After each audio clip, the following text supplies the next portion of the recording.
Vi har fået til opgave at vise en smeltevandslette, som er et biprodukt af en gletsjer, der skubber til landskabet.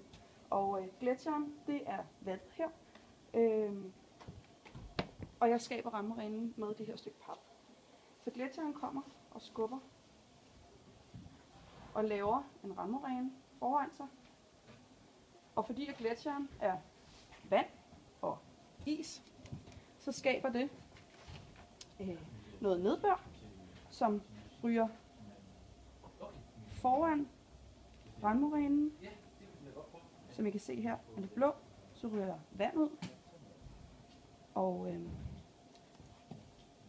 gletsjeren smelter både for oven og for neden. Så der kommer både nedbør ovenfra og ind gennem her, som løber ud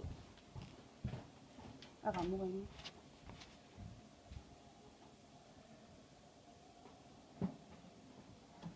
Og på den anden side af randmorænen, der kommer så en hel masse vand.